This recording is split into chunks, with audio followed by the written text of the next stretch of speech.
the best class for questions. I was here all day Monday, and I've been here all morning. They were the best class for questions. So they'll get my question award if I had one. So I will answer anything early childhood related. I can talk to you about education needed. I will answer any other questions that you have pertaining to just about anything. If I know the answer, I'll share it with you. So feel free to ask questions as we go along about anything that you need to know. I'm going to try and make sure that I hit all of these points in here so you guys can get your assignment done. So we talked about my job title, where I work. So my personal education, I graduated high school. I graduated from Riley High School in the 1900s.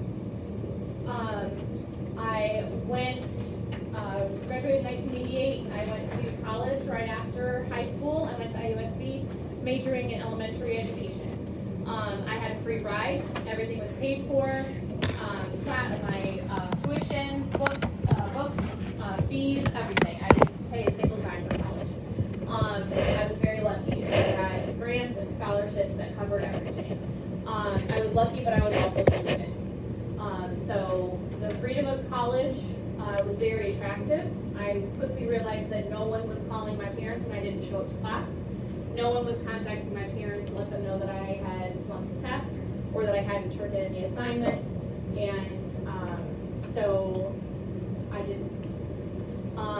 They didn't have access to my grades because I was legally 18. I was legally an adult. I was 18, and without my permission, they could not access any of my information. So I did 3 semesters at IUSB. When I quit college, I had 2 credits. So 3 semesters, and I have 2 credits. I have 2 credits that don't transfer to anywhere else because they were D's. So you have to have a C or better for any of your credits to transfer. So I recently re-enrolled to Ivy Tech for an associate's degree in early childhood education. So I'm starting over, and I'm starting over on my own dime. My husband and I are taking out a home equity loan to pay for me to go to school because I got 0 financially. I filled it out just for the fun of it, but I got 0 financially.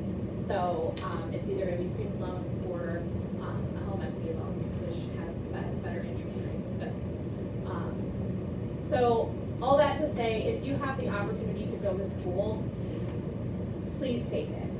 If you have money offered to you to help you pay for school or to cover all of school, please go. Even if you don't know what you're going to do with the rest of your life, which I think at the age of 18, no one should be forced to decide what they're going to do with the rest of their life. It's kind of a ridiculous request. But if you have the opportunity, at least take general classes and get a degree in something. You will regret not having that money available to you because they don't let you have it after you have adult money. Which I don't really have adult money because I work 12 hours a week.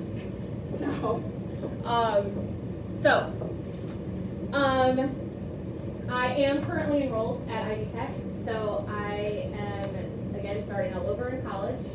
I will be 53 this year, so very concerned about my old brain maintaining and retaining information, but it's all online, so hopefully I'll be able to go back and refresh when I need to. And I'm a terrible test taker, so I have a lot of anxiety going into it. So I will be the education that you need to be an early childhood professional. I'll be talking from the programs that are offered at Ivy Tech. I do know that IUSB also offers an early childhood program, but I'm not sure if that's an associate's or a bachelor's over there. But Ivy Tech offers what's called a Child Development Associate certification. So it's a CDA, and it is 18 credit hours, 2 semesters. If you go full-time, you can complete it in a year, and that will meet any basic licensing requirements for any program that you want to apply to that is a state licensed program. So it's kind of your basic, is the CDA. Yeah, Child Development Associate certification. So that's kind of like your low level to get your feet wet, that kind of then you can go on to your associate's degree in early childhood, which is what my program.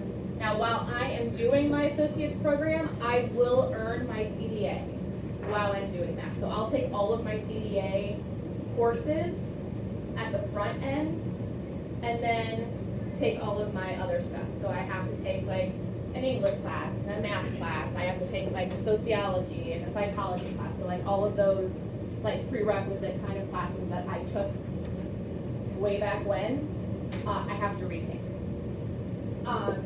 So I will have earned my CDA midway through my associate's program. From associates, so the associates in my program specifically at First English, my associate's degree will allow me to stay as an assistant teacher in my program. To be a lead teacher, you need to have a bachelor's degree in early childhood or related fields. Now, I'll be talking specifically about my program. Other programs will have different requirements for you to be employed there and be able to work there. I'm speaking directly to my particular program. So you can go on to have your bachelor's degree. That will put you in a lead teacher position. Also could qualify you as a director of a program. And then, yeah, so assistant teacher, lead teacher, you could be a director or an administrator of a program. You could be the owner of like a franchise program, which I don't recommend.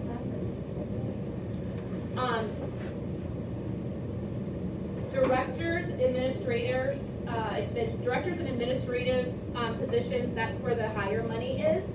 And then obviously the owner is going to be more money as well. From there, you could be part of a nonprofit organization that advocates for early childhood education. You could be part of an organization that helps with licensing. You could be part of an organization that does accreditation.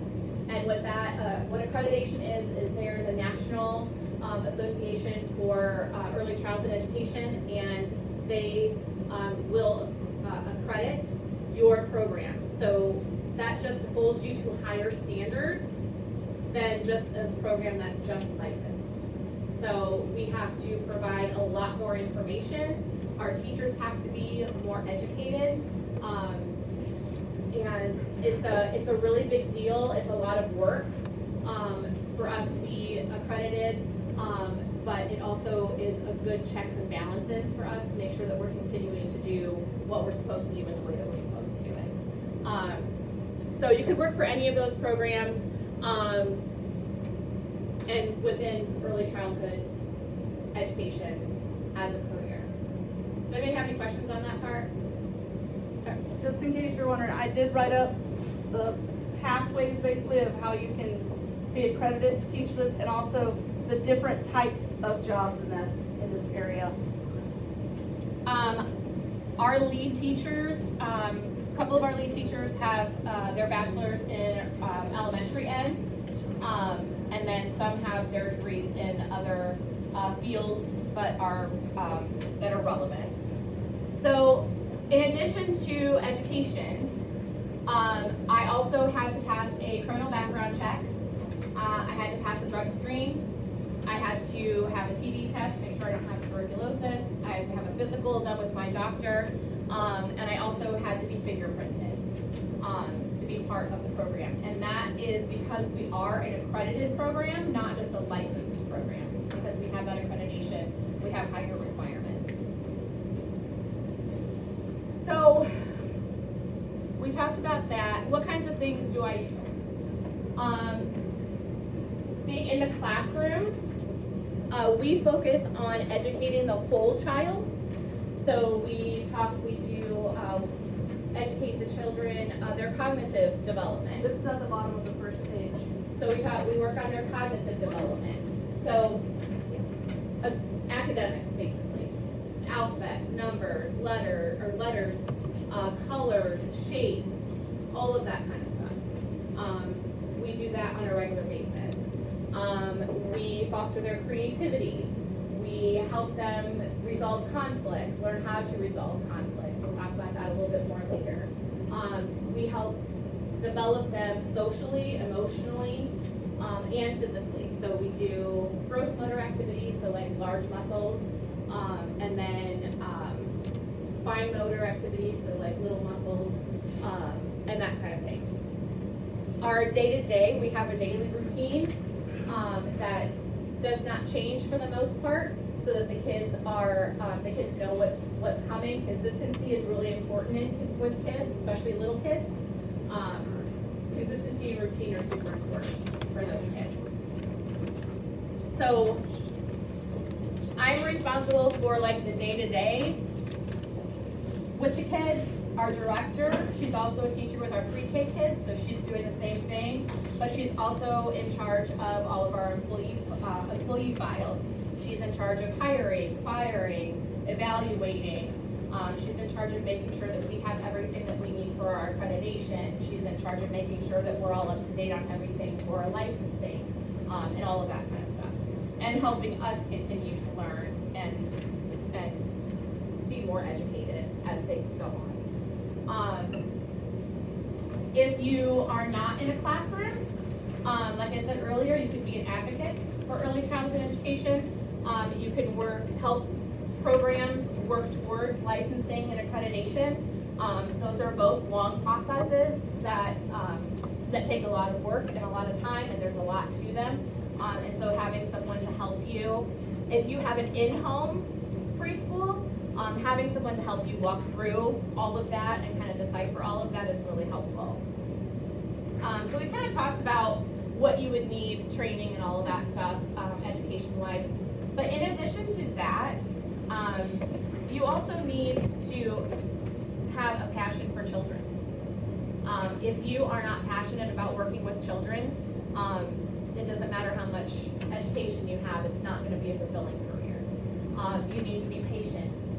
You need to be able to be open-minded and be able to be flexible, roll with the punches. Kids can throw you a curveball sometimes, and you just need to be able to roll with it. Having an even temperament is super important because they will test you at every possible step. So as far as your next question, as far as what would you need to get ahead, education, just continuing education. Whether it is, doesn't necessarily have to be like a degree or schooling, but just staying up to date with the trends, right? Because everything that I learned back in, back in the day, is completely different than what we do now with the kids. So it's just like any other field, things are changing, things are improving as we do different studies, and we learn about how the brain works and about how we develop and the brain forms and all of the synapses, the synapses that happen. Things are changing and we learn more. It's just like anything else. My daughter, like I said, was a stylist, and she's constantly learning new color techniques. Balayage wasn't a thing like 10 years ago, and now it's the thing. She's super proficient in hair extensions. She's like a master at hair extensions, hand-tied, and like she just is constantly learning new things all the time and keeping up with the trends because things change. It's just like anything else. So just continuing to stay on top of things and continuing to learn more and just be on top of your game. And that's just true across the board for any field. If your doctor never learned anything new since 1995, you might be in a bit of trouble when it comes to prescriptions and whatnot. We didn't talk about so early childhood education focuses on the education, the growth and development of children birth through 5. So that's kind of just a short definition of early childhood education. Your next question on your sheet is, what is the outlook for this career? In my personal opinion, I would say that it's really good. I would say that, like Miss Mass said, as long as people keep having babies, there's gonna be a need. So there's big discussions happening on a national format as well as a state format, talking about the importance of early childhood education and why we need to be putting more federal money into programs to be accessible. So the reason why quality programs are important and why having accessible programs are important, here's just a few statistics. They're always doing studies on the effects of early childhood education. I think they're wrapping up, or they're somewhere in the process of a study. They are looking at 2 different groups of kids from birth to 25 years old. And part of the group went to an early childhood program, and part of the group did not. And so they're watching these kids and where they are academically, socially, emotionally, mental health, all of that. So they're kind of tracking all of these things to really study the effects of early childhood. So having that program, and these statistics are based on a child having at least 24 months of a program, early childhood program. So it increases their readiness for school. So they already understand what a daily routine looks like. They understand what structure looks like. They can use the bathroom on their own, wash their own hands. They know how to hold a pen or a pencil or a marker. They recognize letters, numbers, colors, shapes, all of these things that are typical knowledge going into kindergarten. There are so many kids that go into kindergarten that don't even know how to use the bathroom on their own. They don't know how to put their own coat on.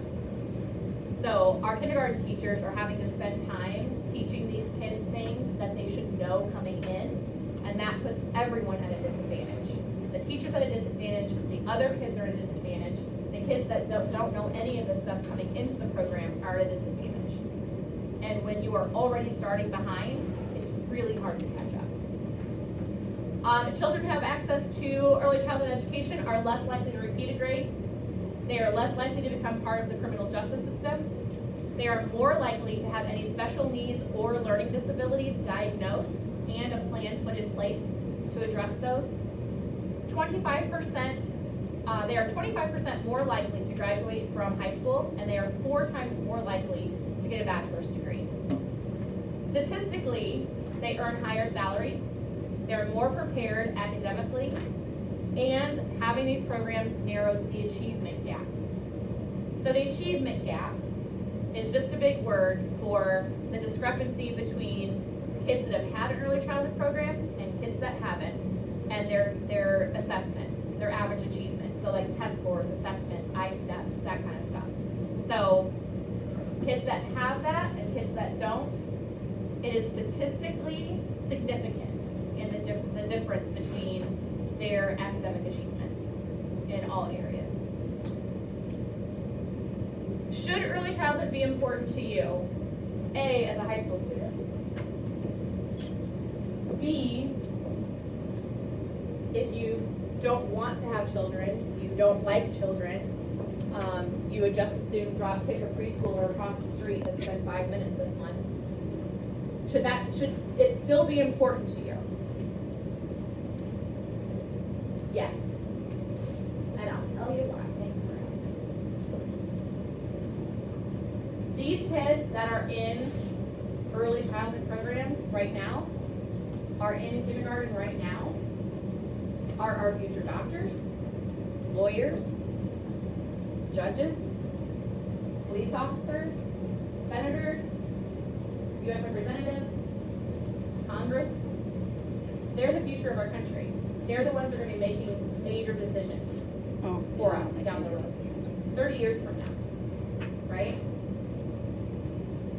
They're going to be your doctor. I personally want anyone who's taking care of my health or making decisions for my life or how I live my life to have the best education possible. And it starts with early childhood programming. Does every kid have access to early childhood programs? No. Early childhood programs are expensive. Kids who have attended early childhood programs are predominantly, this is statistically, predominantly white, predominantly from upper middle class families that live in better neighborhoods. And it's because it's expensive.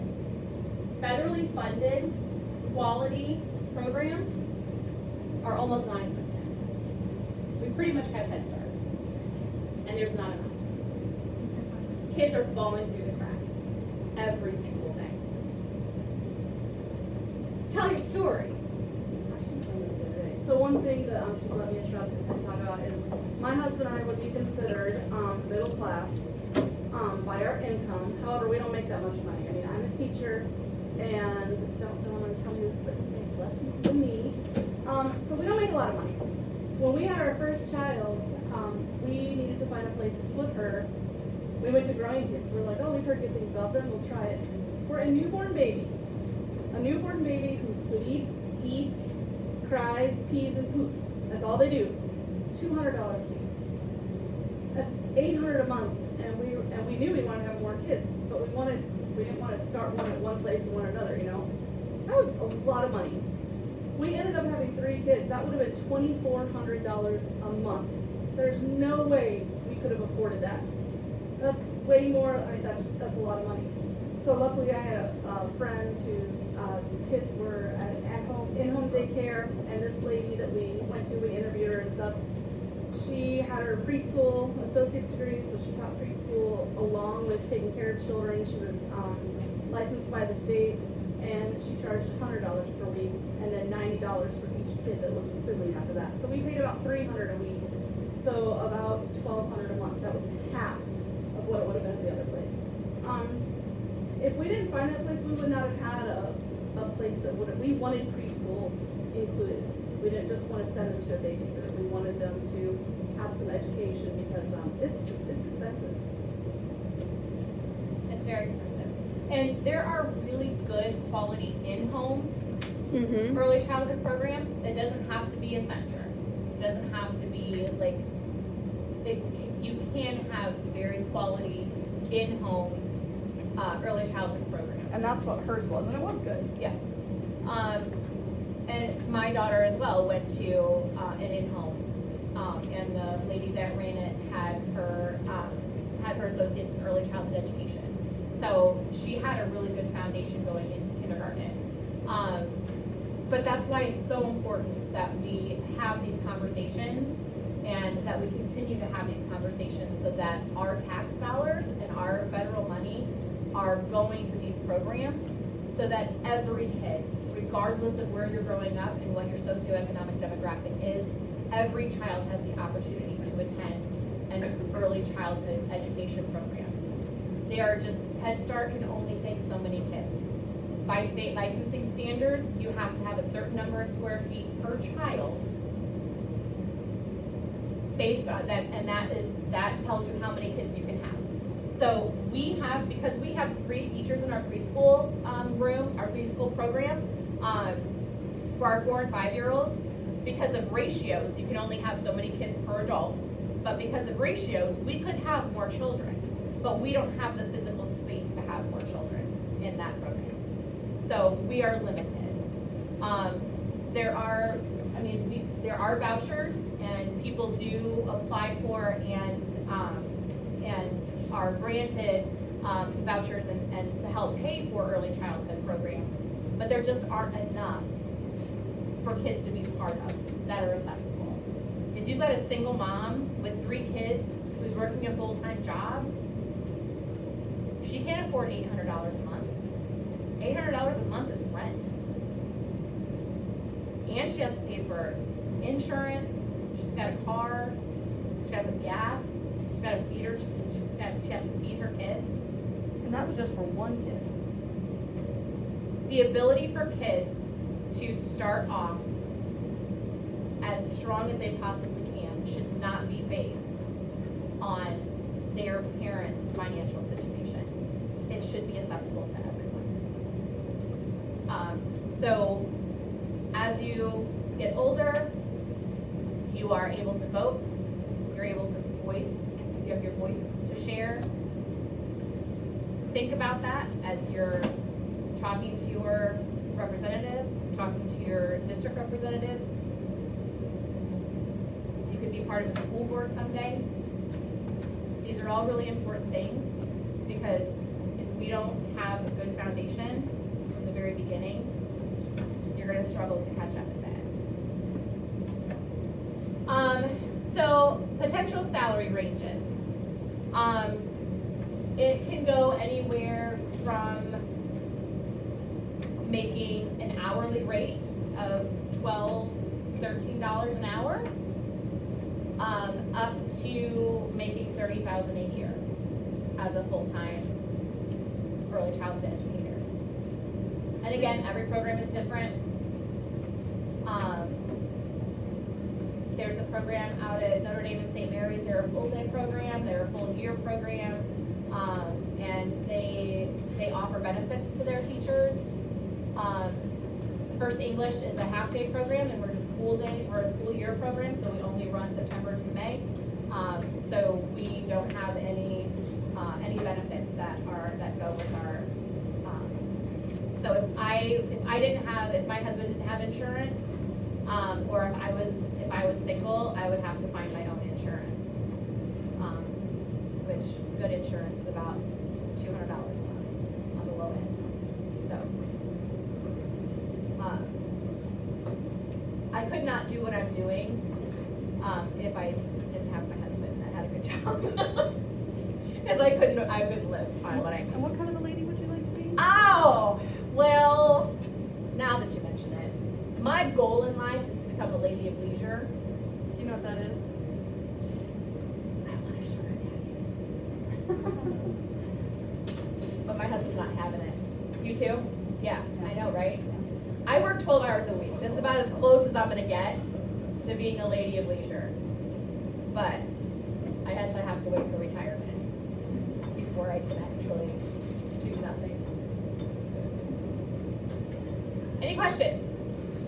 Any questions about early childhood? Any questions about me personally? Any questions about anything that I might look like I know? Or something that I have no idea about and you just want to watch me struggle? Because I'm open to that too. Yes. No? All right. Oh, yes. Yay, question. Question on number 1, it says speakers. Says, my career. You guys didn't get to hear about my career history. Oh, all right. So prior to being an assistant teacher, I was director of children's ministries at Livingstone's church. I was in charge of the spiritual foundation of children birth through 5th grade. So I did all of the curriculum, prepped everything, we did events, I managed volunteers, scheduled volunteers. I will never do that again. That part is the worst. I do miss the job. I love the job. I miss the people. I miss all of my kids a ton. But they had budget cuts, and my position was the one that got cut. So I lost my job in November. It was a very interesting. I have worked since I was 14 years old. I will be 53, and I have never lost a job. Like, that was the first time I've ever been fired or lost a job. That happened to me once. I didn't know what to do with myself. It's a weird feeling. It's very weird. It's a very out of control feeling. So prior to that, actually, I was director of marketing for Chick-fil-A in South Bend. So she was in the business world. Very different. Very different. Going from for-profit to basically non-profit. Teachers usually call that the real world. Like, my husband has a real world job because he works all year long. He gets a few holidays off a year, but you know, I'm home in the summertime with my children and every holiday and all the breaks. So I call those jobs, corporate jobs, real world jobs. Yeah, I'm in the education world. Any other questions? Any questions about Chick-fil-A? I worked there like 7 years. Yes. What's the best thing on their menu? Oh, okay, so it's not on the menu anymore because it was Stop seasonal, recording which now. is stupid.